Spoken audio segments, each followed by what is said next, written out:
রহিম বাঁশি বাজাচ্ছে, চারপাশে গরু ছাগল ঘাস খাচ্ছে। হঠাৎ এক গরু পাহাড়ের দিকে দৌড়ে যায়।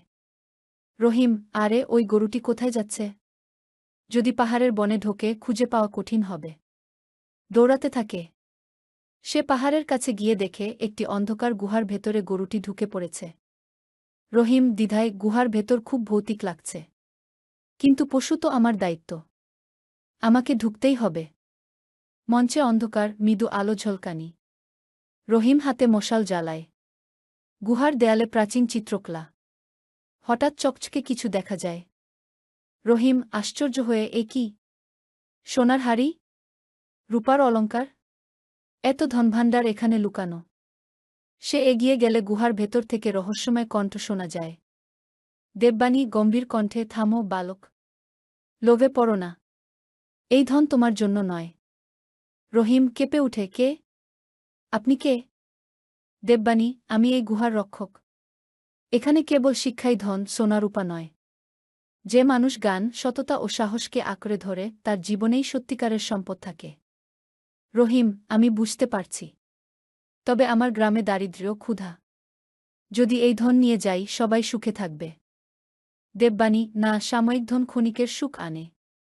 প্রকৃত সুখ আসে পরিশ্রম ও সততার পথ থেকে।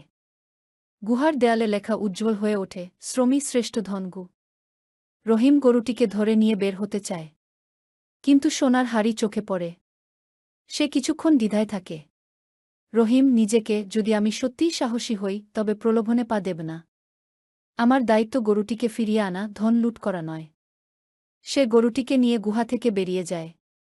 হঠাৎ গুহার ভেতরের ধন ধীরে ধীরে অদৃশ্য হয়ে যায়। শুধু দেয়ালের লেখা থেকে যায়। গ্রামবাসী জড়ো হয়েছে। তারা গরুটিকে দেখে খুশি হয়। রহিম ক্লান্ত, কিন্তু মুখে শান্তির ছাপ।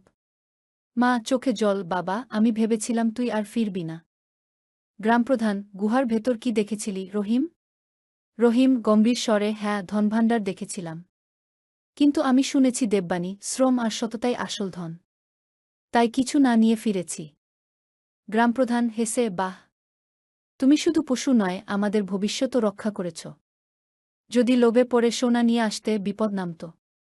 গ্রামবাসীরা হাততালি দেয়। আকাশে চাঁদ উঠেছে। রহিম মাঠে বসে বাঁশি বাজাচ্ছে। তার পাশে মা বসে আছেন। মা, বাবা, আজ আমি বুঝলাম, সত্যি বলতে তুই আমার সবচেয়ে বড় ধন।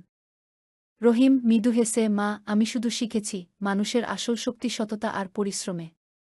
এটাই গুহার প্রকৃত রহস্য। আলো ধীরে নিভে যায়।